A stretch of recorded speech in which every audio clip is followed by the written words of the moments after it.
하나님이 이 세상을 이처럼 사랑하사 독생자를 주셨으니 이는 그를 믿는 자마다 멸망하지 않고 영생을 얻게 하려 하심이라. 하나님의 사랑이 우리에게 이렇게 나타난 바 되었으니 하나님이 자기의 독생자를 보내심은 저로 말미암아 우리를 살리라 하심이라. 그리스도께서 우리를 위하여 죽으심으로 하나님께서 우리에게 대한 자기의 사랑을 확증하셨느니라. 오늘은 대림절 셋째 주일입니다. 주님이 오심을 기다리는 이 대림절 기간에 우리는 매 주일 촛불을 하나씩 밝히며 주님이 오신 뜻을 생각합니다. 오늘 밝히는 이 촛불을 사랑의 촛불이라고 부릅니다. 하나님께서는 이 세상을 이처럼 사랑하셔서 그 외아들 예수 그리스도를 이 땅에 보내주셨습니다. 예수님께서는 십자가에 죽기까지 복종하심으로 하나님이 우리에 대한 사랑을 확증하여 주셨습니다. 우리가 예수님의 이름으로 다른 사람을 사랑함으로 많은 사람들이 사랑의 예수님을 만날 수 있기를 바랍니다. 그래서 오늘 이 사랑의 촛불에 불을 밝힙니다.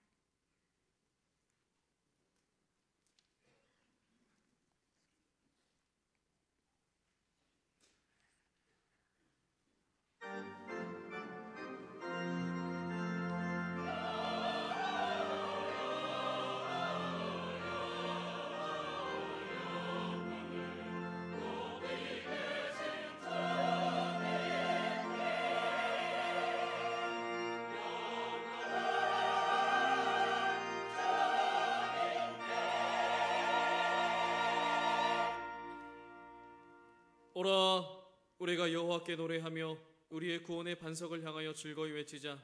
우리가 감사함으로 그 앞에 나아가며 시를 지어 즐거이 그를 노래하자. 성부, 성자, 성령께 세세무궁토록 영광을 돌릴지어다. 아멘.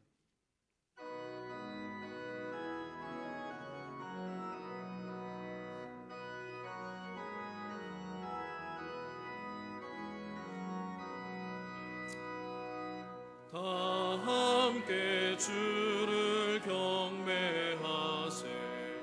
주 같은 이가 어디 있을까. 주 앞에 찬양을 드리니 주 성령이여 나를 도우사. 주 기뻐하시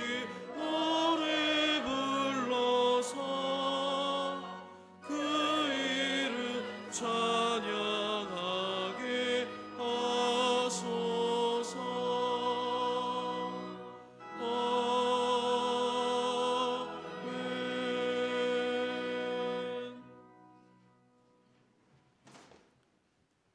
다 함께 성시교독을 드리시겠습니다.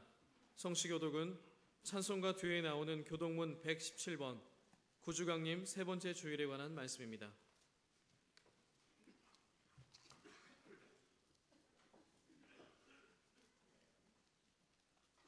교독문 117번 구주강림 세 번째 주일에 관한 말씀을 다 함께 교독하시겠습니다. 광야와 메마른 땅이 기뻐하며 사막이 백합화같이 피어 즐거워하며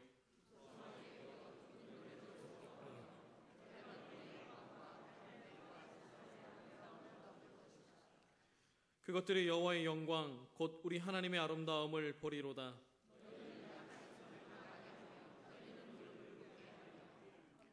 겁내는 자들에게 이르기를 굳세어라. 두려워하지 말라.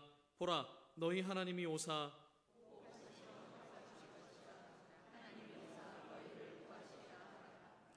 그때 맹인의 눈이 밝을 것이며 못 듣는 사람의 귀가 열릴 것이며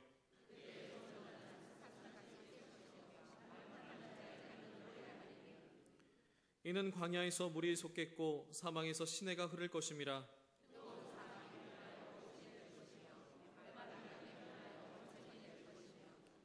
승냥이 눕던 곳에 풀과 갈대와 부들이 날 것이며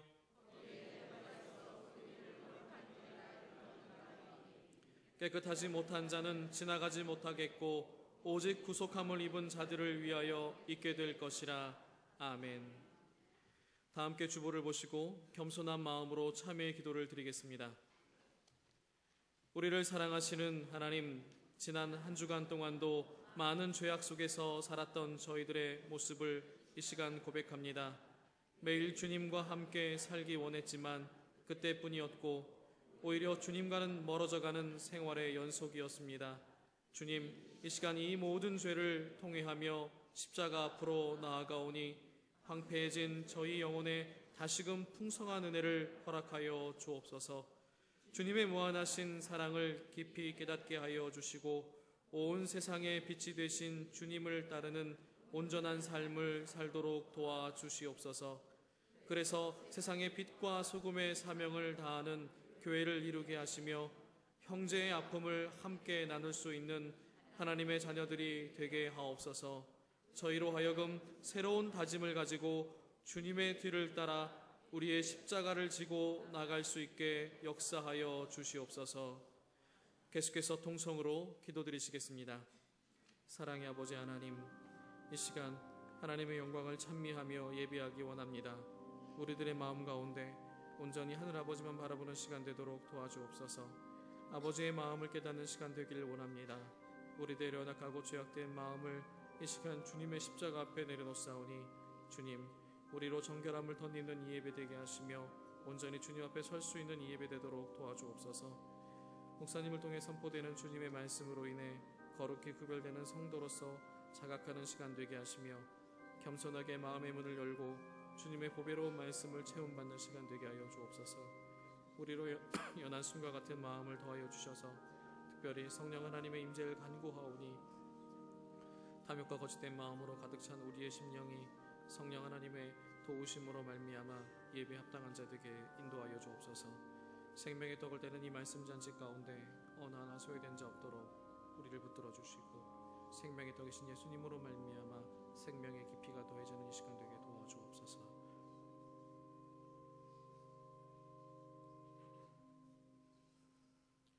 우리를 사랑하시는 하나님께서 우리의 참회의 기도를 들으시고 용서의 말씀을 주십니다.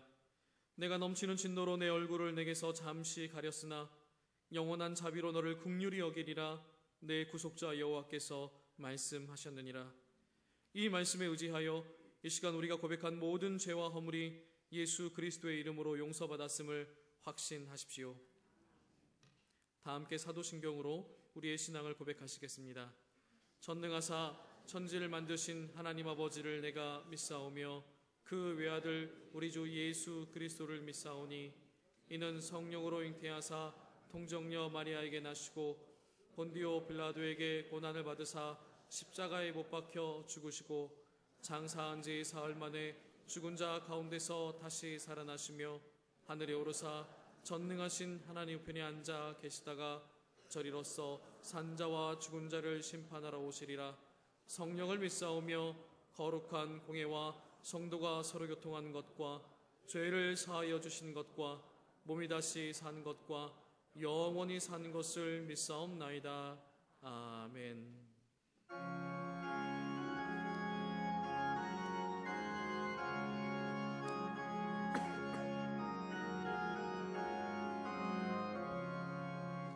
영원한 문화 열려라. 새 임금 들어가신다. 만왕의 왕이 오시니 만민의 구주시로다. 내 마음 문곧 열어라. 내 사사론이 그치고 그 나라이 이루도록 주 계실 성전 삼으라. 오 나의 주 내 마음에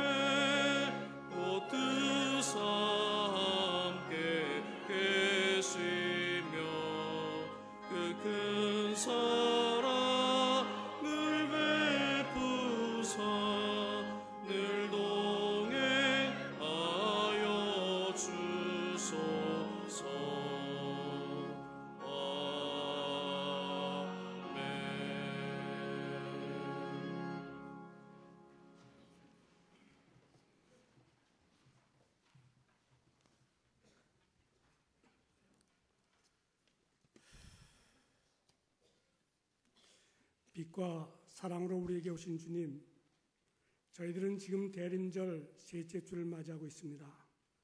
2000년 전 주님께서 이 땅에 오실 때는 이미 메시아의 오심이 예언되었고 모든 유대인들이 기다리고 있었지만 메시아에 대한 하나님의 뜻을 알고자 하는 것이 아니라 스스로의 이해관계에 맞춰서 이해하려고 했고 심지어는 자신의 이익을 지키고자 메시아의 오심을 회방하려고 못된 짓을 했던 헤롯 왕 등이 흉포했던 모습을 기억합니다. 그와 같은 불신앙의 모습이 지금 대림절을 지내고 있는 우리들에게도 있는 것이 아닌지 두려워하면서 참회의 기도를 드리오니 긍휼히 여겨 주시옵소서. 이제까지 보지 못했던 것을 볼 수 있게 도와주시고 성탄의 기쁨을 찬양하면서 재림이 주러 오시는 주님 맞을 준비를 점검하는 기회가 되게 하시옵소서. 재림이 주는 심판이 주러 오시는 것임과 그 주님 오실 날이 머지않았음을 이미 배워서 알고 있고 여러 징조가 그날이 이미 가까워졌음을 말하고 있습니다. 부족하고 부끄러운 저희들의 모습이오나 성령님의 도우심으로 새롭게 변화되는 계기가 되게 하시옵소서. 해야 할 것과 안 해야 할 것, 있어야 할 것과 없어야 할 것을 분명히 깨닫게 하시고 버릴 것은 아낌없이 버리고 취할 것은 과감하게 받아들이되 그 판단의 근거가 우리의 호불호나 이해관계가 아니라 하나님의 뜻을 먼저 구하는 우리 모두가 되게 하시옵소서. 사랑의 하나님, 약한 자를 들어 강한 자를 부끄럽게 하심을 찬양합니다. 이 민족에게 일찍이 매우 역동적인 성품을 갖게 하시고 세상 문물을 진취적으로 받아들이고 발전시킬 만큼 탁월한 재능을 주셨던 것을 기억합니다. 그럼에도 불구하고 근세에 이르러 진취적인 기상을 버리고 쇄국으로 보신고자 했던 결과 결국 식민지로 전락하게 되었고 6.25라는 동란을 겪으면서 세계 최빈국이라는 부끄러운 모습으로 세상에 각인되었던 것을 어찌 잊을 수 있겠습니까? 이런 나라가 연간 무역고 1조 달러를 기록하였습니다. 하나님의 섭리와 은혜로 밖에는 설명할 수 없는 기적 같은 일이 일어난 것입니다. 이 땅에 복음을 주시고 할 수 있다는 믿음을 주셔서 그 믿음으로 이민족으로 하여금 유대인의 광야를 헤매듯 온 세상 오지를 헤매면서 불철주야 노력하게 하셨습니다.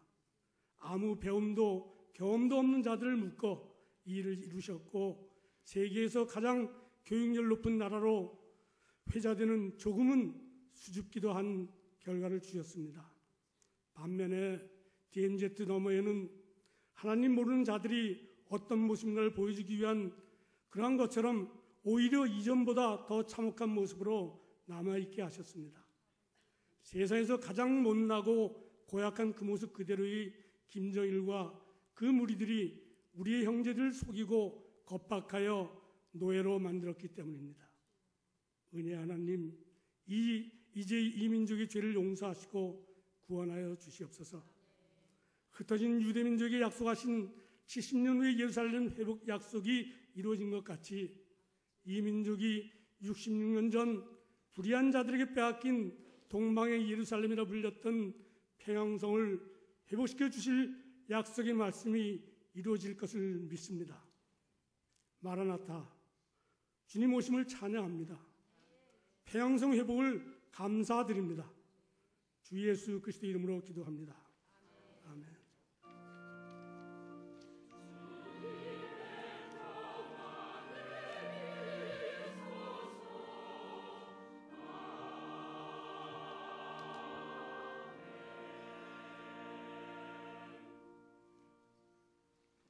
오늘 주일 예배를 통하여 우리에게 주시는 하나님의 말씀은 신약성경 누가복음 2장 1절로 14절 말씀입니다. 신약성경 88쪽에 있습니다. 신약성경 88쪽 누가복음 2장 1절로 14절 말씀을 봉독해 드립니다.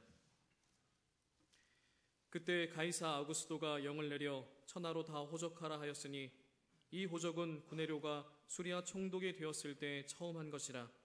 모든 사람이 호적하러 각각 고향으로 돌아가매 요셉도 다윗의 집 족속이므로 갈릴리 나사렛 동네에서 유대를 향하여 베들레헴이라 하는 다윗의 동네로 그 약혼한 마리아와 함께 호적하러 올라가니 마리아가 이미 잉태하였더라. 거기 있을 그때 해산한 날이 차서 첫 아들을 낳아 강보로 싸서 구유에 누였으니 이는 여관에 있을 곳이 없음이러라. 그 지역의 목자들이 밤에 밖에서 자기 양떼를 지키더니 주의 사자가 곁에 서고 주의 영광이 그들을 두루 비추매 크게 무서워하는지라. 천사가 이르되 무서워하지 말라. 보라, 내가 온 백성에게 미칠 큰 기쁨의 좋은 소식을 너희에게 전하노라. 오늘 다윗의 동네에 너희를 위하여 구주가 나셨으니 곧 그리스도 주시니라. 너희가 가서 강보에 쌓여 구유에 누워 있는 아기를 보리니 이것이 너희에게 표적이니라 하더니 호련히 수많은 천군이 그 천사들과 함께 하나님을 찬송하여 이르되 지극히 높은 곳에서는 하나님께 영광이요 땅에서는 하나님이 기뻐하신 사람들 중에 평화로다 하니라. 아멘.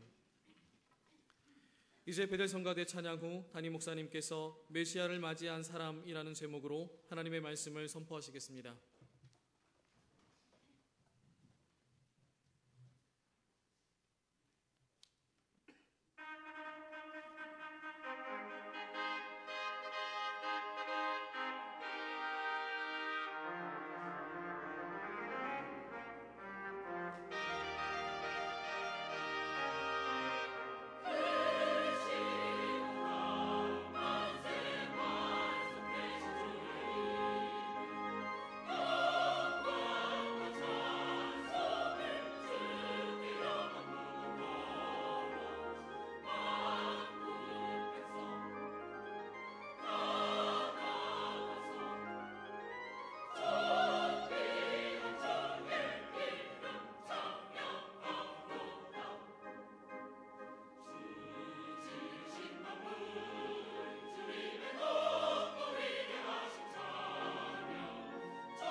같이 기도드리겠습니다.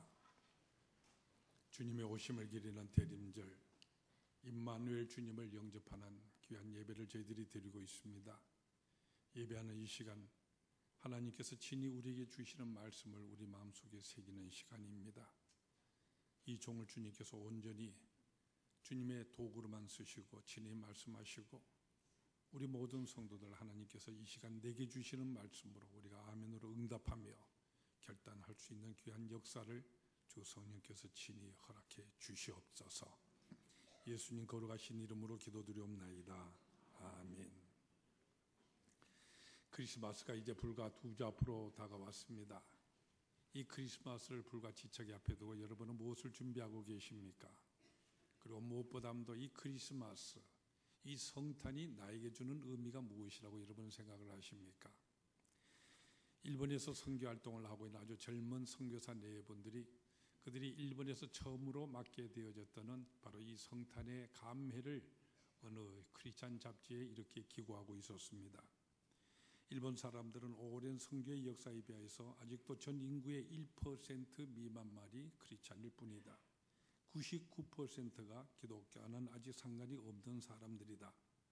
그러나 일본 사람들 거의 모두가 다 다른 기독교 나라들에서 지키는 대부분의 이 성탄절 관습을 가지고 있다. 카드도 보내고 크리스마스 추리도 세우고 아이들은 산타클로스를 기다린다. 그러나 이들은 정작 이 성탄의 주인공인 예수님께서 바로 그들 곁에 오셨다는 이 사실에는 관심이 없었다. 여러분, 이 말을 어떻게 생각하십니까? 이것이 어디 일본에서만이 그런 나타나는 현상이었습니까? 지금 오늘을 살고 있는 우리나라의 지금의 형편은 어떠한 것인가? 우리는 깊이 생각하지 않을 수가 없는 것입니다. 크리스마스를 맞이하게 될 때는 제 자신도 아주 씁쓸한 어린 적의 기억을 저는 지워버리지를 못합니다. 바로 산타클로스 할아버지가 바로 이 성탄날 저녁에 아이들에게 선물을 주시기 위해서 오신다고 하는 바로 그 얘기 때문입니다. 제가 고민한 것은 제가 나쁜 일 많이 했기 때문에 산타클로스 할아버지로부터 선물을 받지 못하게 될까 하는 이와 같은 걱정이 아니었습니다. 어린 제 마음속으로 근심하고 걱정했던 것은 바로 이 산타클로스 할아버지가 굴뚝을 통하여서 들어온다고 하는 바로 이 얘기 때문이었습니다. 여러분들 그림에서 보시는 대로 산타클로스 할아버지, 제법 나이가 많고 또 그리고 뚱뚱한 몸매의 이와 같은 할아버지가 아닙니까? 근데 이와 같이 몸집이 큰 이 할아버지가 왜 하필은 굴뚝을 통해서 우리 집으로 들어오시겠다는 것인지, 대문을 잠궈둔 것도 아니고요, 방문을 잠근 것도 아닌데 꼭 왜 굴뚝을 통해서 들어오셔야 하는 것인가? 정 못하다고 한다면 창문을 토력해서도 들어오실 수가 있었을 텐데, 또 굴뚝을 통해서 애서 들어오신다고 해도 내가 잠들고 있는 방 안이 아니라 바로 북아궁이로 나가게 될 터인데, 바로 이와 같은 걱정이었습니다. 제가 가졌던 이와 같은 고민, 바로 그 당시 제 고향에 일하고 계셨던 어느 미국의 선교사 가정에 우리 온 가정이 초대받아서 그 집에서 식사를 나누게 되었는데, 그때 저는 난생 처음으로 서양식 사람들의 집 구조라는 것을 보게 되었습니다. 그리고 그들이 사는 이 리빙룸에 벽난로라고 하는 것이 있는 것을 보게 되었고, 그래서 산타클로스의 이 얘기라고 하는 것은 이와 같이 벽난로가 있는 서양에서 생긴 이와 같은 얘기라는 것을 그때 알게 되었습니다. 그래서 이 모든 의심과 궁금증을 저는 풀 수가 있었습니다. 그러나 바로 그 순간까지 저는 얼마나 오랫동안이나 참으로 심각하게 고민하면서 걱정하지 아니할 수가 없었습니다. 바로 산타클로스 할아버지가 성탄의 주인공으로 예수님이 오신 날보다도 산타클로스가 오신 날로 생각하기 때문에 가지게 되었던 잘못된 고민이었던 것입니다. 이제 어른이 되었어요. 나이도 이제 제법 든 제게 있어서는 여전히 성탄 때마다 또 하나의 걱정과 또 궁금하게 고민하는 사실이 있습니다.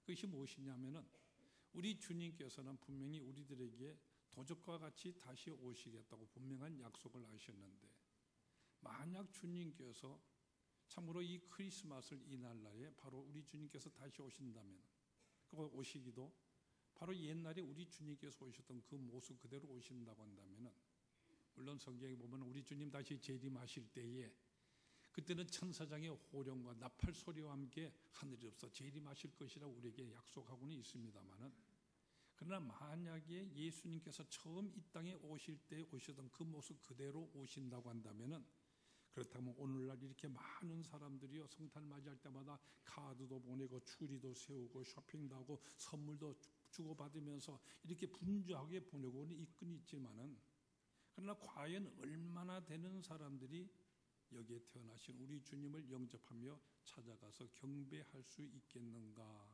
바로 이와 같은 생각인 것입니다. 여러분, 이와 같은 고민을 하고 계시지요? 안 해보셨습니까?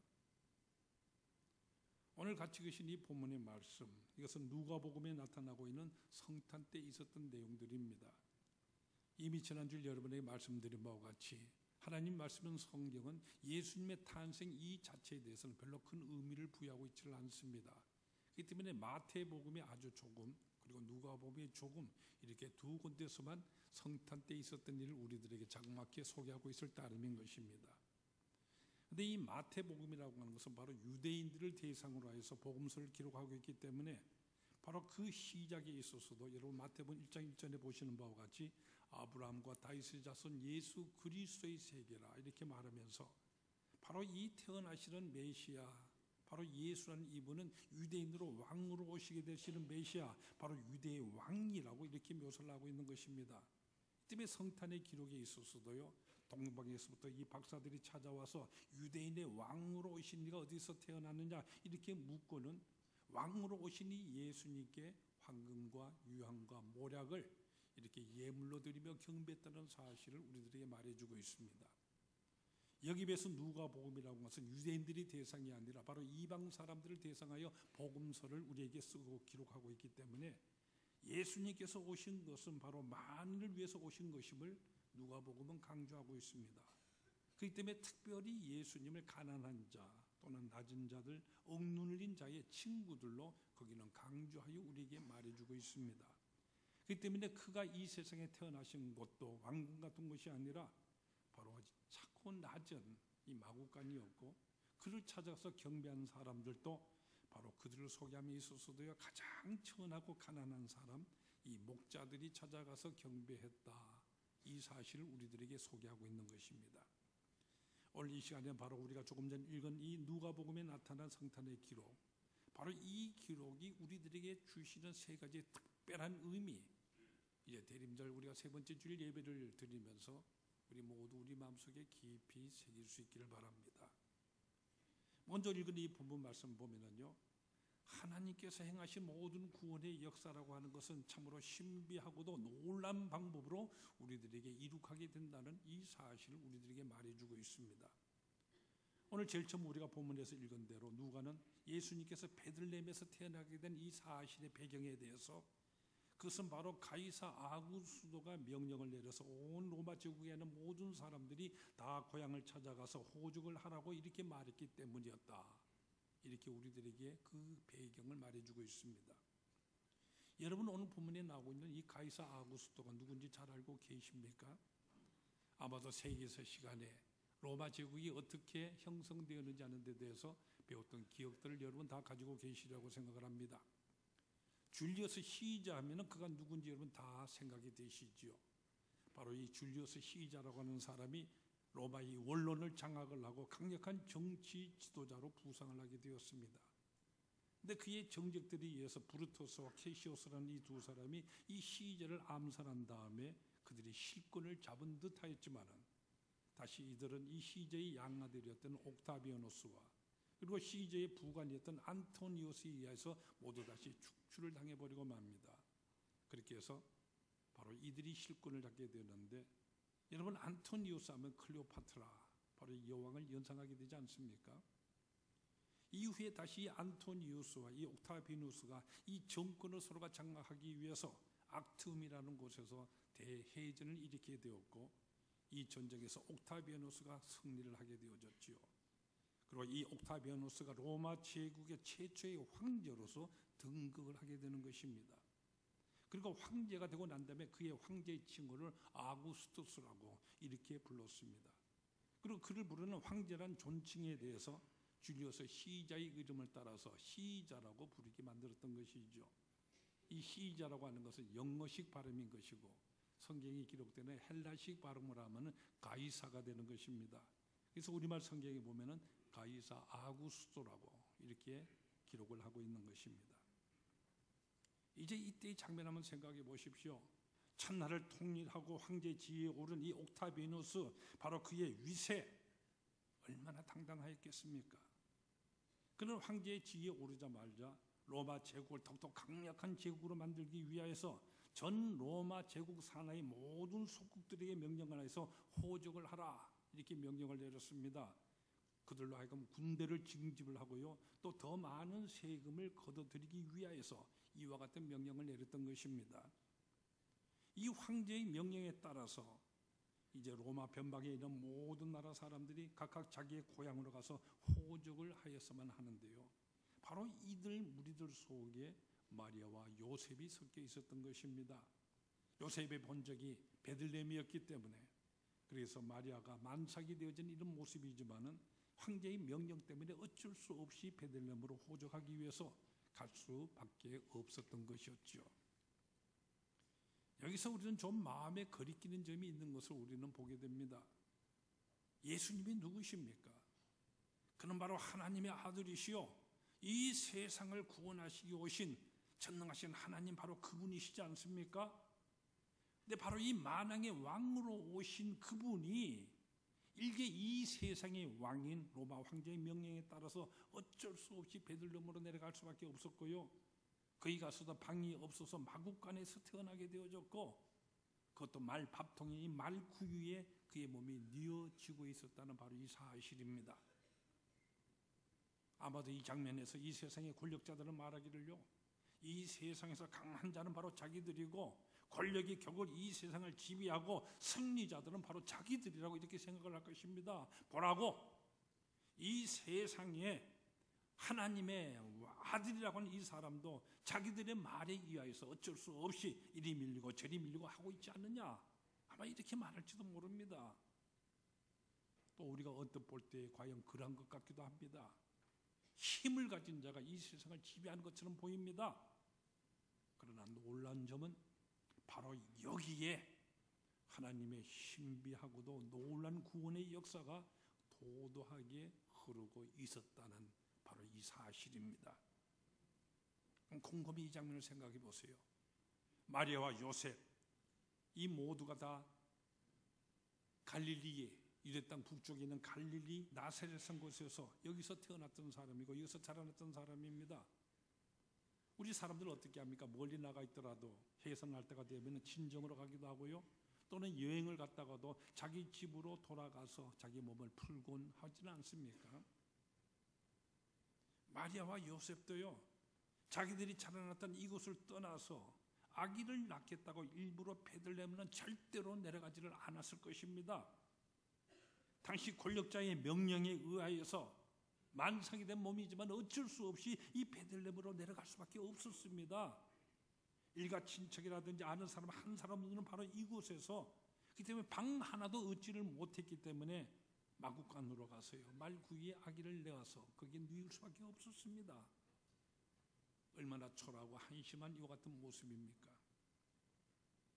근데 놀랍게도 구약 성경은 미가서 5장 2절 말씀을 보면은 베들레헴에서 메시아가 탄생하게 될 것이라고 예언하고 있습니다. 또 이사야 선지자는 메시아가 이 세상에 오실 때에 그저 마른 땅에서 난 줄기와 같이 고운 모양이라든지 아무런 풍채도 없이요, 그때 우리 사람의 눈에는 좋게 보이지 아니하고 아름답지도 보이지 아니하는 이와 같은 모습으로 오실 것이라고 이렇게 예언하고 있습니다.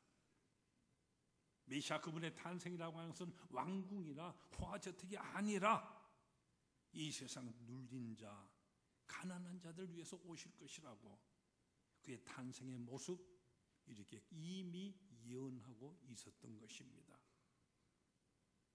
이 요셉과 마리아 결단코 자기들 의지대로 의도적으로 베들레헴 간 것이 아니고요, 말구유를 일부러 찾았던 것이 아니었습니다. 세상의 주권자들과 이 야박한 인심에 밀려서 어쩔 수 없이 찾아들게 된 바로 그와 같은 서글픈 여정이었습니다. 근데 놀랍게도 하나님께서는 그 모든 것 위에서 하나님의 신비한 이 구원과 그 예언의 성취를 이루고 계셨던 것입니다. 이 세상의 강자들은 자기들 마음대로 그저 무엇이든지 다 이루고 있다고 이렇게 생각할 것입니다. 그러나 하나님께서는 바로 그 이면에서 이 예언을 이루고 계시고요, 구원의 역사를 이렇게 신비스럽게 완성하고 계시는 것입니다. 우리 인간의 눈에는 이 세상의 권력자가 강한 자와 힘 있는 자가 복받은 자리고 성공한 사람처럼 본지도 모릅니다. 그러나 하나님께서는 오히려 우리의 이 인간의 약함, 때로는 나의 실패, 내가 오늘 겪는 모든 고난이나 이 고통, 이 어려움까지도 하나님의 놀라우신 이 경륜의 방편으로 쓰고 계시고 하나님의 그 신비한 모든 역사를 이루고 계시는 바로 이 점입니다. 이 세상의 권력들은요, 예수 그리스도 십자가에 못 박고 난 다음에는 자기들이 강하다고, 자기들이 이겼다고 이렇게 생각하고 있었을 것입니다. 그러나 바로 그 십자가를 통하여서 하나님께서는 전 세계 인류에 구원하시는 하나님 당신의 신비하고도 놀라운 구원의 역사를 성취하고 계시는 것입니다. 바로 이 점을 우리는 잊지 말아야 하는 것입니다. 따라서 오늘 내가 겪고 있는 이 모든 것이 다 하나님의 은혜의 장중에서 되어지고 있다는 확신 속에서 우리는 찬송하며 감사하며 적극적인 신앙생활을 우리는 하면서 살아가야 하는 것입니다. 여러분은 여러분의 오늘의 이 삶의 형편에 대해서 여러분은 어떻게 해석하고 어떻게 보고 계십니까? 때때로 우리가 누릴 수 있는 기쁨이나 행복이라든지, 반면에 우리가 때때로 또한 가지게 되는 모든 어려움이라든지 이 모든 시련들, 이것들에 대해서 여러분은 어떻게 반응하고 계십니까? 그 모든 것을 통하여 역사하시는 하나님의 섭리하심을 믿는 이런 적극적인 믿음 속에서 항상 찬송하며 감사가 넘치는 삶을 살아가시는 여러분 모두가 다 되시기를 바랍니다. 다음 두 번째로 우리가 본문에서 볼 수 있는 것은 천사가 나타나서 그들에게 전해주는 소식은 온 백성에게 미치는 기쁨의 좋은 소식이었습니다. 메시아가 태어나셨고 그들 속에 이미 와 계시다는 이와 같은 것이었습니다. 근데 놀라운 것은 이 기쁨의 소식, 이 복되는 소식이 이미 그들에게 주어졌고 그들 속에 있었지만은, 그러나 아무도 이 좋은 소식, 이 복되는 소식 깨닫지를 못하였고 받아들이지를 못했고 오히려 편들이 외양간으로 밀어내고 있었다는 바로 이 사실입니다. 잘 아시는 대로 그 당시 베들레헴 사람들로 초만원을 이루고 있었습니다. 물론 호적을 하기 위해서 이런 명령이 내려졌기 때문에 어쩔 수 없이 몰려든 이와 같은 인파들이었습니다. 이제 이들이 몰려온 사람들 모두가 자기 숙소를 정하기에, 먹고 살기 위해서 음식을 장만하기에, 또한 정말 오래간만에 만났던 어릴 적 친구라든지 친척들 찾아다니면서 인사하며 회포를 풀기에, 또 모처럼 만난 이 친척들과 친구들에게 뭐 선물을 주고받고 하니라고요, 선물 풀기에 이 분주한 이 말의 광경, 우리는 머릿속으로 그려볼 수 있지 않습니까? 이들 속에 이제 만삭이 되어서 분만을 앞에 두고 있는 마리아와 아주 먼 길에 지쳐있는 요셉이 찾아든 것입니다. 근데 이 마리아의 태 속에 있는 아기 예수, 그리고 이 피곤한 이 내외 베들레헴은 맞아주지를 못하였습니다. 그리고 그들은 저 멀리 외양간으로 밀려나고 말았습니다. 바로 이 점을 여러분 머릿속으로 한번 곰곰이 그려보시며 생각해 보십시오. 예수를 받아들일 수 있는 이 여유가 없는 오늘의 우리 인간의 사회에 바로 이 장면이 그대로 우리에게 대변해주고 있지 않습니까?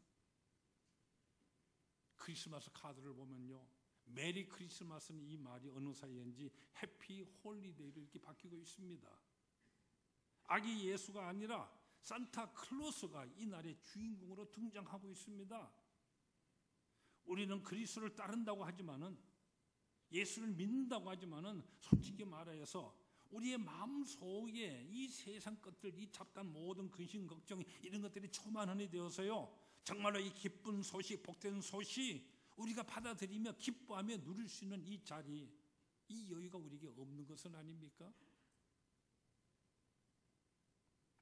어느 잡지에서요, 어느 분이 쓴 수필을 통해서 5살 나는 이 아이가 할아버지가 주는 이 100불짜리 지폐를 거절했다고 하는, 어떻게 보면 정말 귀여운 이와 같은 얘기를 읽어보았습니다.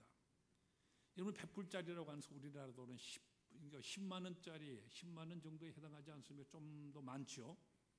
바로 이 100불을 거절하는 이 아이의 이유가 무엇이면 다른 것이 아닙니다.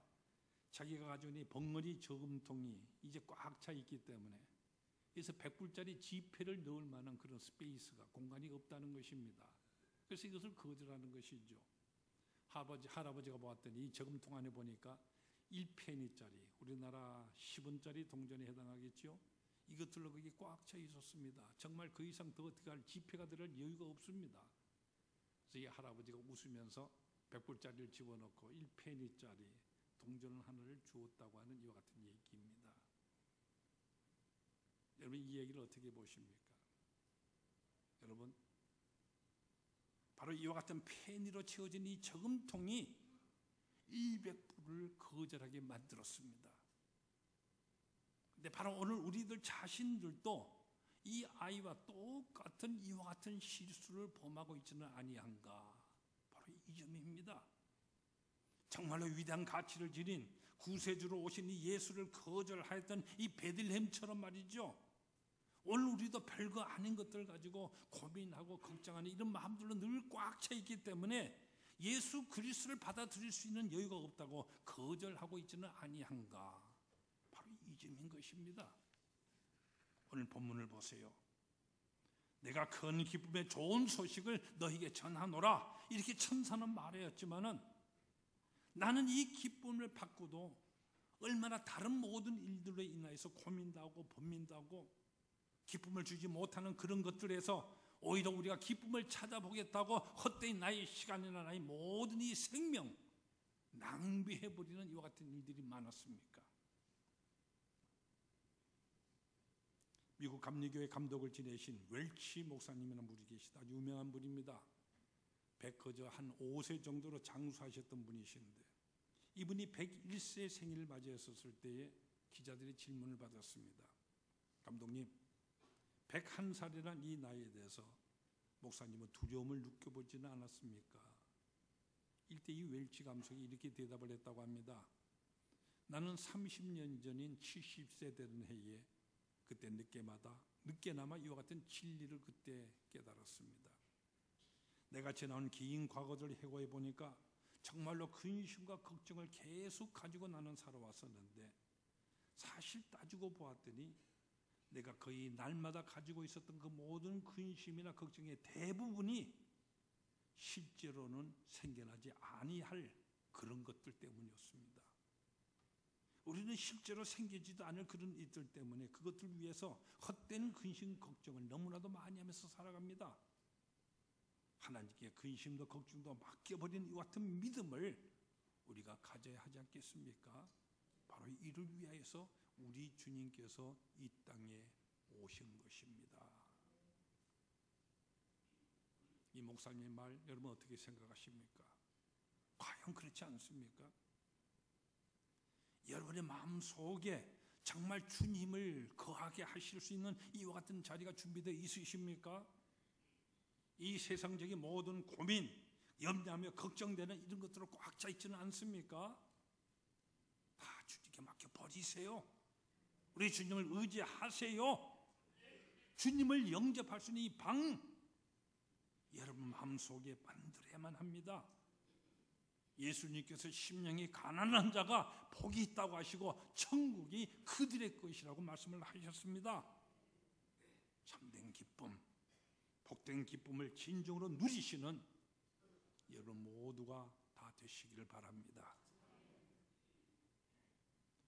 이제 오늘 보면서 우리가 깊이 생각해야 할 세 번째 중요한 사실이 있습니다.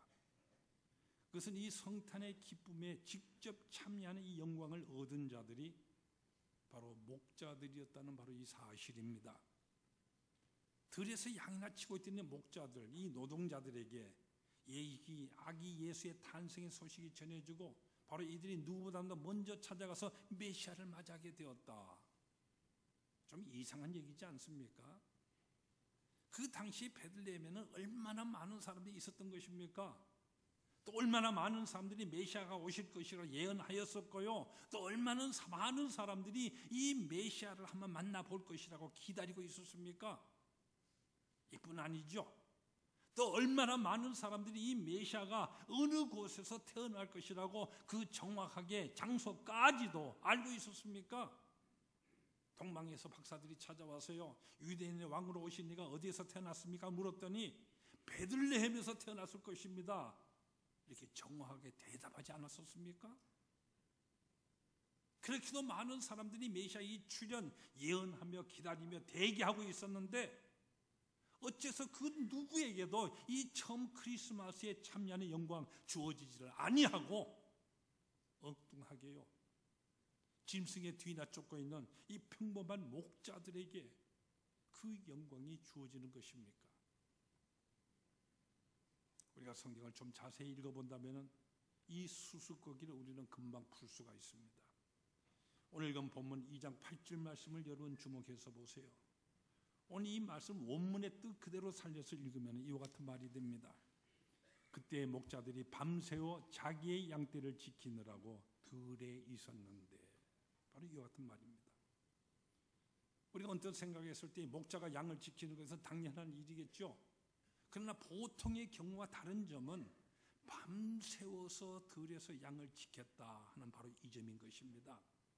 그저 시간적인 일에서 수당 받으려고 하는 이와 같은 목적이 아니라 밤잠을 안 자고요 광야에서 양떼를 지켰다. 이것은 바로 충실이라고 하는 이 한마디로 표현할 수 있는 착실한 이 삶의 모습, 바로 이것인 것입니다. 그들은 부유하지는 못했지만 착했으며, 그들에게는 권력은 없었지만 작은 일에 충성을 하였으며, 그들은 사람 앞에 거룩하게 보이지는 않았지만 사실은 하나님 앞에서 가장 가까운 위치에서 살아가는 이와 같은 사람들이었던 것입니다. 우리 주님께서는 다시 오시겠다고 분명히 약속을 하셨습니다. 이제 다시 오실 우리 주님, 누가 과연 그를 영접하며 맞이하게 될 것입니까? 어떻게 사는 것이 참된 주님의 오심을 기다리는 우리 그리스도인의 삶이 되는 것이겠습니까? 주님 오시겠다고, 주님을 영접하겠다고 내 가정, 내 직장 다 팽개쳐버리고요 산속에 들어가서 오매불만 기다린다고 해서 재림하실 주님을 우리가 영접하면 맞이하게 될 것입니까? 그저 날마다 주여 주여 하면서 할렐루야 연창하면서 열광하는 이와 같은 삶을 산다고 해서 과연 그들이 주님을 영접하게 될 것입니까? 아기 예수를 찾아가서 경배드리는 이 목자들을 보세요. 진리는 막연하게 있는 것도 아니고 보이지 아니할 만큼 저 높이 있는 것도 아닙니다.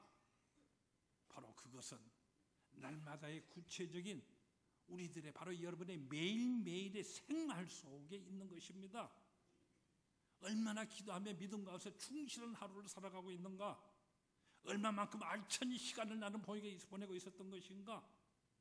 오늘 하루도 나는 얼마나 말씀을 읽었는가? 얼마나 기도하였는가? 얼마나 찬송하며 참으로 감사하는 이와 같은 생활을 하고 있었는가? 얼마만큼 나는 나의 일과 속에서 그리스도의 향기를 은근히 발하여왔던 것인가? 바로 이런 것들이 진정한 문제가 되는 것입니다. 성경에 이와 같은 감격스러운 말씀이 있습니다. 하루의 수고는 그날만으로 충분하다. 마태복음 6장 34절에서 우리 주님께서 하신 말씀입니다. 여러분, 이 말씀 오해하지 마십시오. 지나간 모든 오늘의 하루, 그것은 그냥 지나간 것을 잊어버리고 그저 내일을 기대해보면서 그렇게 살아가라, 이와 같은 소극적인 말씀이 아니십니다. 우리에게 주시는 하루하루 이 날을 유감 없이 충분히 살아라는 적극적인 말씀인 것입니다. 아기 예수를 찾아가 경배한 이 목자들, 그들은 하루하루를 열심히 살았습니다. 충분히 살았습니다. 자기에게 맡겨진 이 작은 일에 충실하였고요, 밤에까지도 책임을 다하는 이와 같은 열의에 찬 이와 같은 사람들이었습니다. 너희가 작은 일에 충성을 하였으니 큰 일을 맡기겠다는 것이 바로 성경이 말씀해 주시는 이 진리입니다. 이 말씀 여러분 분명히 기억하고 마음에 새기십시오. 이제 다시 오실 우리 주님, 누가 영접하게 될 것입니까? 먼저 내 마음속에 우리 주님이 늘 상주할 수 있는 이와 같은 보호자를 만들어야 됩니다.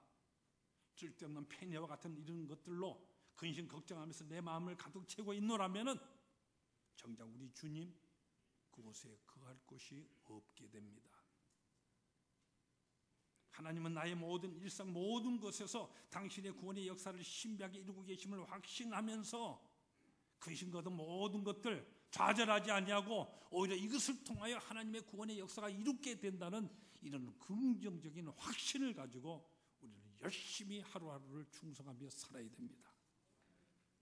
그리고 오늘 하루하루의 모든 삶을 통해 충성을 다하는 성실한 삶, 매일 우리가 잠자리 들 때마다 오늘 나는 참으로 주님과 함께 동행하는 삶을 살았다, 알차게 살았다, 충성을 다했다, 이 하루로 인하여 하나님께 감사드립니다. 이렇게 우리가 매일매일 기도할 수 있을 때에 우리들도 그 목자들처럼 주님을 맞이할 수 있게 됩니다. 바로 이와 같은 삶을 통하여서 참으로 기쁘게 주님을 영접하며 살아가시는 여러분 모두가 다 되시기를 축원합니다. 기도하십시다. 우리 주님의 오심을 기리는 대림절 기간, 다시 오실 우리 주님을 언제 오간에 아멘 주 예수에 오시옵소서, 마라나타를 늘 외치며 오늘 하루하루 주님께 경배하며 살아가는 우리의 알찬 삶이 될 수 있도록 역사하여 주시옵소서. 예수님 거룩하신 이름으로 기도하옵나이다. 아멘.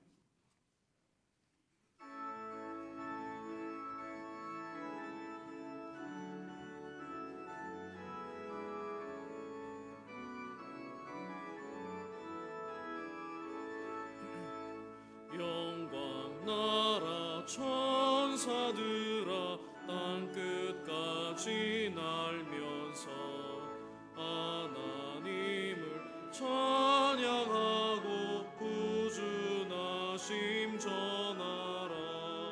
경배하세 경배하세 나신 왕께 절하세. 들에 있던 목자들이 밤에 양떼 지킬 때 하나들이 나타나서 주의 나심 전했네. 경배하세 경배하세 나신 왕께 절하세. 박사들도 기뻐하며 맑은 별을 따라가 영광 주 나신 것은 너하였네. 경배하세 경배하세 나신 왕께 절하세. 성도들이 간절하게 주를 사모하다가 영광 중에 나타나신 주의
복의 근원 하나님 온 백성 찬송 드리고 저 천사여 찬송하세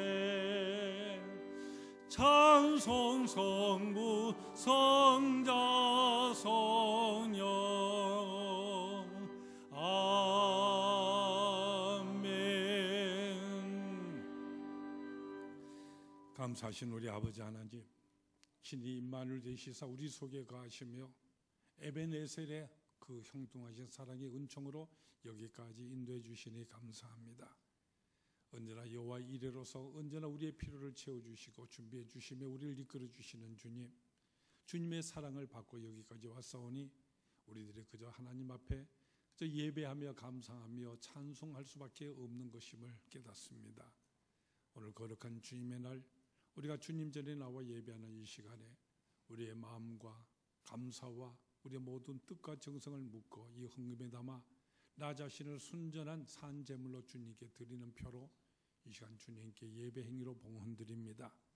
언제나 우리의 진심과 우리의 열정을 이 헌금에 늘 담을 수 있도록 도와주시며 주님 앞에 우리의 모든 삶이 순전한 산 제물이 될 수 있도록 우리의 마음밭을 주님께서 먼저 경작해 주시고 우리의 모든 삶의 일터에 우리 주님께서 약속하신 하늘의 그 복의 복을 더욱 넘치도록 더해 주시옵소서.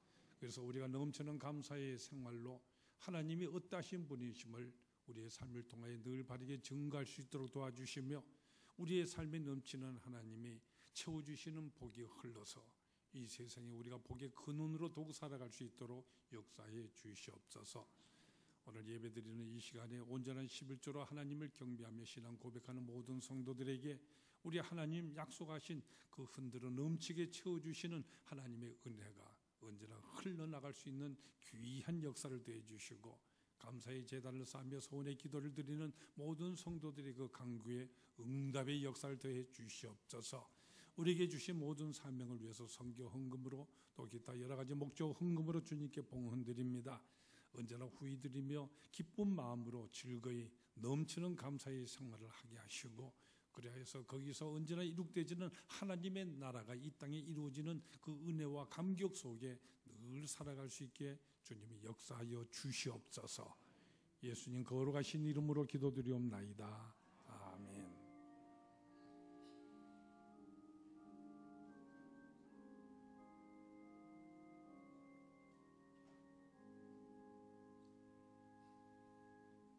하나님은 항상 우리와 함께 하십니다. 더욱더 충성하여 영광을 돌리십시다. 우리 앞뒤 보시면서 성도의 축복과 인사를 모두 돈독히 나눌 수 있기를 바랍니다. 오늘 우리가 대림절 세 번째 주일 예배를 드리게 됩니다. 임마누엘 하나님의 영광과 은혜와 축복이 오늘 예배 임하는 여러분들에게 넘치도록 함께 하시기를 축원합니다. 오늘 등록하신 여러분들 우리가 영접하려고 합니다. 우리 먼저 그동안에 바나바 우리 안내 과정을 다 마치신 분이 계십니다. 이상복 선생님, 우리 신한한 장로님께서 바나바로 헌신해 주셨습니다. 모시고 앞으로 나오시겠습니까? 앞으로 나오시고 이상복 선생님이십니다. 또 오늘 등록을 하신 분들을 우리 소개하려고 합니다. 우리 김덕혜 권사님, 우리 아침에 거시함을 인도에서 오늘 예배에 참석해 주셨습니다. 조성무 선생님과 남경문 자매님, 자리에서 한번 일어서 주시겠습니까? 예, 우리 김덕희 원사님 같이 오셨습니다. 우리 또 양봉성 권사님이 인도를 해주셨는데 유미림 자매님, 예, 자리에서 한번 일어서 주시기 바랍니다. 우리 인도를 하셔서 이름은 한 분인데 두 분이 일어서셨네. 그래, 예, 알겠습니다. 우리 성가대 함께 이분들 우리의 기쁨으로 영접하도록 하겠습니다. 하나님께서는 우리의 만남을 예비해 놓으셨네. 당신과 함께. 감사합니다. 예, 들어가시고 자리에 앉으시기 바랍니다. 제가 미처 소개하지 못한 분들 또 우리 오신 분들 예배 끝나고 나가실 때에 청계배로 환영하는 방에서 저를 꼭 만나고 가 계시기를 부탁합니다. 이제 오늘 예배 시간을 통해서 공동의회를 겸해서 우리 예산안을 우리 여러분에게 보고 드리는 시간을 이 시간 갖도록 하겠습니다.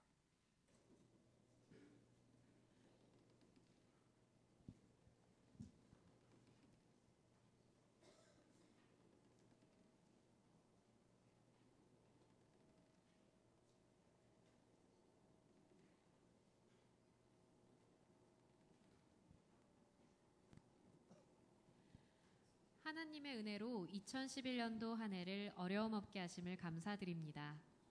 2011년 가결산과 2012년 예산안은 예결산위원회와 당회, 재직회에서 통과된 것입니다.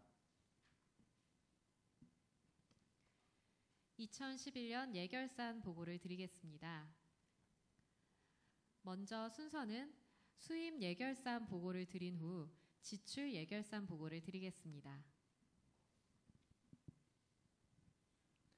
수입 예결산 보고입니다. 연도별 결산 보고입니다.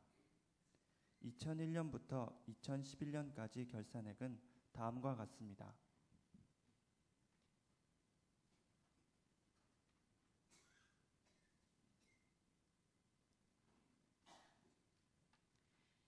(2011년의) 수입 예산액은 11억 7,860만 원이고 가결산액은 11억 6,669만 2천 원입니다.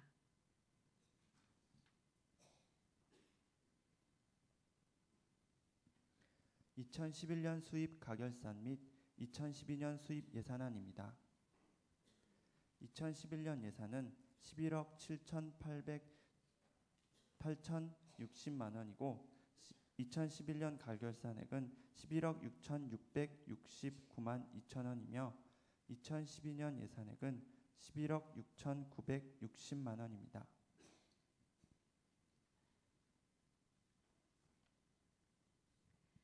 다음은 지출 예결산 보고를 드리겠습니다.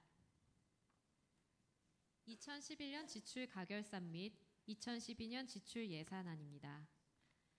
2011년 예산은 11억 7,860만 원이며 2011년 가결산액은 11억 6,669만 2천 원입니다. 2012년 예산은 11억 6,960만 원입니다.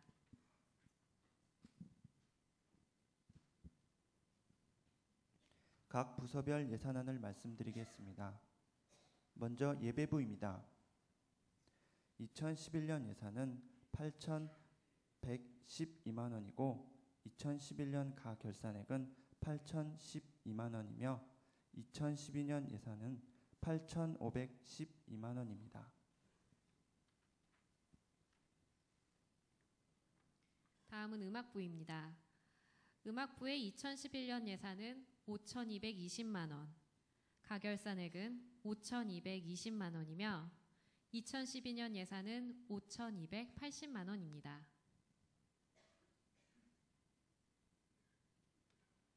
다음은 선교부입니다.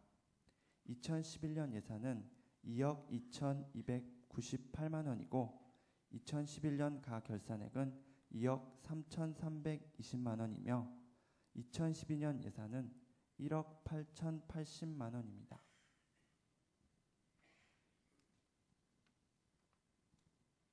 지역전도부입니다. 지역전도부의 2011년 예산은 2,500만 원, 가결산액은 2,800만 원이며 2012년 예산은 3,500만 원입니다. 다음은 교육 1부입니다. 2011년 예산은 1억 5,740만 원이고 2011년 가결산액은 1억 5,740만 원이며 2012년 예산액은 1억 7,180만 원입니다.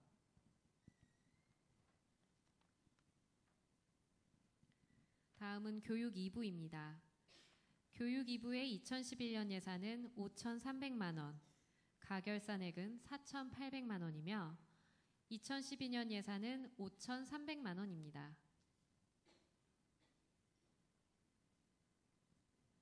다음은 친교봉사부입니다. 2011년 예산은 5천만 원이고 2011년 가 결산액은 4,100만 원이며 2012년 예산은 4,400만 원입니다.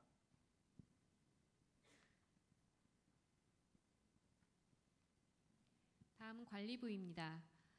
관리부의 2011년 예산은 1억 6,120만 원, 가결산액은 1억 5,220만 원이며 2012년 예산은 1억 9,480만 원입니다.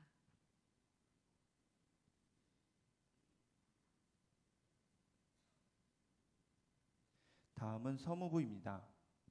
2011년 예산은 1억 5,142만 원이고 2011년 가결산액은 1억 6,142만 원이며 2012년 예산은 1억 6,142만 원입니다.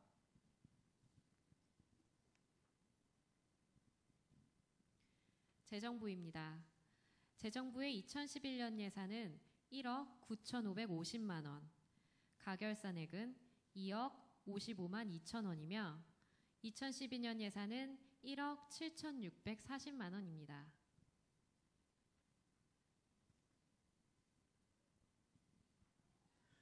끝으로 예비비입니다.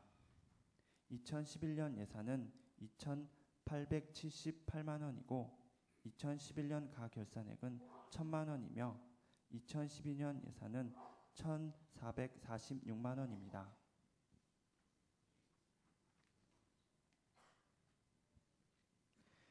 교회에서 운영되는 예산은 교우 여러분의 헌금입니다. 지출 부분은 단돈 10원이라도 교우님의 정성 어린 헌금임을 기억하면서 낭비 없이 사용되어지기를 바랍니다. 각 부서의 더 많은 봉사와 협조를 부탁드립니다. 각 부서의 예산 집행은 각 위원회에서 자치적으로 통제하여 효율적으로 사용하며 내년 경기의 흐름에 따라 탄력적으로 운영하겠습니다. 교우 여러분들의 많은 기도와 협력을 부탁드립니다. 감사합니다. 우리 예산 여러분들이 슬라이드로 보시기 때문에 빨리 지나가고 또 글씨가 작아서 잘 읽지 못했을 것입니다만은 지난 우리 재짓기 때는 모든 것이 유인물로 재직 여러분들에게 이미 나누어 드려졌습니다. 또 자세한 내용을 보시기 원하는 분들 사무실에 오시면은 언제든지 모든 것이 다 공개되고 있습니다. 여러분들이 필요하시면 사무실에 들려주시기를 바랍니다. 또 내년도 우리 예산 집행함에 있어서 특별한 것은 그동안에 여러분들이 선교 헌금으로 내셨던 것이 일단 재정부로 전부 들어와서 그래서 재정부에서 계획에 의해서 일괄적으로 집행이 되었습니다마는 새해부터는 여러분의 장학 헌금이나 기타 목적 헌금처럼 여러분이 선교 헌금을 내신 것들은 재정부로 들어가지 않고 말하자면 경상비로 들어가지를 아니하고 직접적으로 선교로 바로 집행이 된다고 하는 바로 이 사실입니다. 여러분들이 주보에 있는 바로 그 뒷면에 보면은 우리 국내외 선교 현황이 나와 있는 것을 보시게 될 것입니다. 우리가 농어촌과 개척교회 우리가 선교를 담당하는 가운데서 이 부분은 우리 여러분 모두 다가 남녀 선교에 모두 회원이 되고 있습니다. 우리가 세 번째 주일날 우리 남녀 선교회 각 분회별로 우리가 매달 모일 때 여러분들이 선교 헌금을 하고 계실 것입니다. 그러되지만 우리 각 분회 선교회별로 우리 개척교회 지원하는 교회들이 전부 지정되어 있습니다. 그래서 여러분들이 회비, 선교비 낸 것들이 이제 내년에는 직접적으로 우리 사무실에 그 행정을 통해서 바로 지불이 되게 된다고 하는 것, 이 점들이 잘 유의해 주시길 바랍니다. 그렇기 때문에 여러분들이 선교회를 열심히 많이 낼수록 더 많은 개척교회, 또 많은 농어촌 교회를 우리는 지원할 수 있게 될 것입니다. 열심을 다해 주시기 바랍니다. 또 우리 해외 선교에 있어서 여러분들이 매달 내고 있는 또 여러분들이 특별히 내시는 선교 헌금으로서 우리 선교사들을 파송하고 있습니다. 여러분들이 층계에서 입장 들어오시기 내려오실 때 왼쪽 편에 여러분이 작정하신 선교 헌금 우리 월정 봉투가 있습니다. 오늘은 유인물이 많기 때문에 다음 주에 여러분들에게 선교금 장청할 수 있는 안내문들이 나가게 될 것입니다. 이제 여러분들이 매달 선교를 위해서 헌금하시는 돈들 재정부로 들어가지 아니하고 그것이 그대로 합쳐져서 선교사들에게 직접 선교활동으로 파송되게 됩니다. 그래서 여러분이 더 많이 헌금을 하시고 열심을 다하실 때 여러분의 돈으로 우리 모두가 헌금함으로 인하여서 더 많은 선교사들에게 우리들의 혜택을 줄 뿐만 아니라 선교활동을 하고 파송할 수도 있게 됩니다. 그래서 선교헌금 작정하는 일에 여러분이 적극적으로 임해 주셔서 정말 우리가 내가 하고 있는 논의 그대로 다 직접 집행된다는 바로 이 사실. 그래서 오늘 보고하는 가운데에 선교 헌금에 대한 예산들 가운데 여러분의 회비들은 여기는 잡히지를 않았습니다. 이것은 직접적으로 하시는 그대로 바로 집행된다는 사실을 여러분들이 유의하시고, 이를 위해서 열심을 다하시고 기도하셔서 더 많은 내가 내는 선교헌금으로 하나님의 나라를 이 나라에 확장하는 이 일에 여러분이 모두 동참해 주시기를 바랍니다. 또 우리 여기는 교우 여러분들에게 내년부터 시작되게 되어지는 우리 교회 당회원 연조제에 대한 실시를 보고드리게 됩니다. 우리 장로교회 처음 설립 때부터 근본 정신이 대의 민주정치의 이와 같은 근본 정신을 가지고 장로교회는 수립되게 됩니다. 우리 한국교회에서도 초창기에는 이것이 실시되고 있었습니다만은 이 장로에 대한 연조제인 줄로 오해를 한국교회에서 했기 때문에 여러 가지 부작용이 있어서 당분간 하지를 않았고, 또 다른 여러 교회는 다른 형태대로 당회원 연조제가 있었습니다만은 우리 교회에 있어서는 당회원 연조제를 내년부터 실시하게 됩니다. 이것은 장로님들이 연조제로 갖는다는 얘기가 아닙니다. 장로님들은 선택이 되어서 성경에 말씀하신 대로 항존직으로서 종신토로 성경에 주시는 모든 권위와 또 모든 책임을 가지고 교회를 섬기게 됩니다. 단지 당회라고 하는 것은 교회를 운영하는 정책하는 이 회의가 되는데, 여기는 여러분들이 파송하는 대의원들로 인하여서 이 당회가 구성되기 때문에 이제 내년부터는 여러분들이 그 중에 일부씩 매해 우리가 당회원들을 장로님 가운데서 적정수를 여러분이 뽑아서 당회에 출석시키게 됩니다.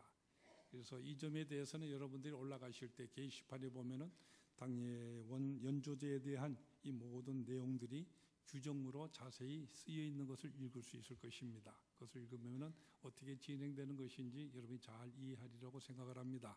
금년은 시행 첫 해이기 때문에 1, 2, 3년조 모두 다 선택이 되기 때문에 당회에서 기도하면서 여러 가지 방법에 의해서 안식년조와 1년조, 2년조, 3년조가 다 그대로 정해져서 오늘 여러분들에게 그대로 보고됩니다.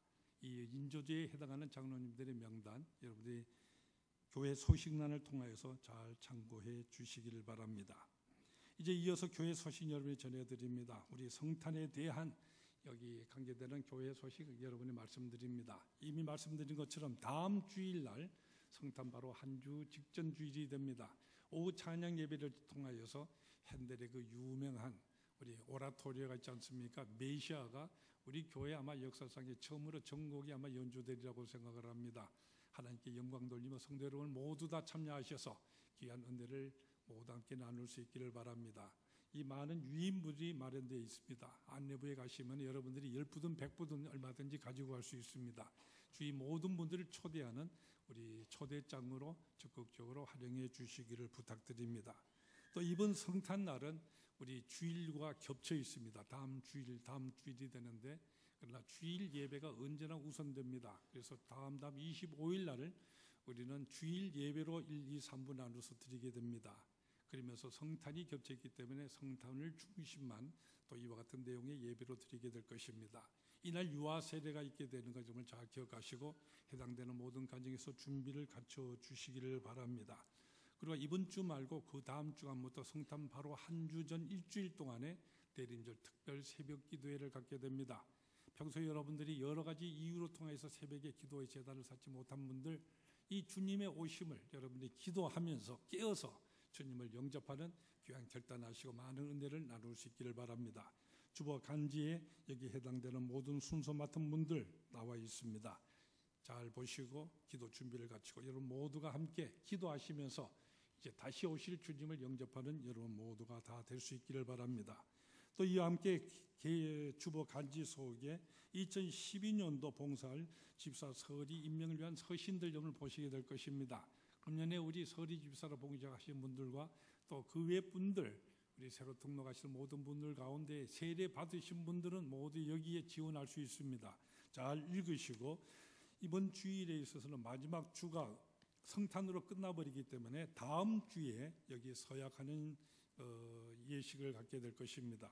여기에 참여하기 어렵게 되는 분들이 혹시 다음 주에 예상되는 분이 있으면은 여기 안내서 하단에 있어서 서면으로 서약하는 것 여기 사인을 하시고 또 수거함에 넣어주시면 여러분들이 새해 임명되게 될 것입니다. 잘 읽어보시고 적극적으로 협력해 주시기를 부탁드립니다. 그 외 자세한 모든 소식도 주볼 잘 참고해 주시고, 또 이번 토요일 날에 우리 교우 가정에서 옥강호 집사님, 김민순 집사님, 우리 장녀 되시는 분의 결혼식이 있게 됩니다. 시간과 장소가 나와 있는 것 여러분 잘 참고해 주시기를 부탁드립니다. 이제 모두 일어나셔서 우리 곁단의 찬송 우리 다 같이 부르시겠습니다.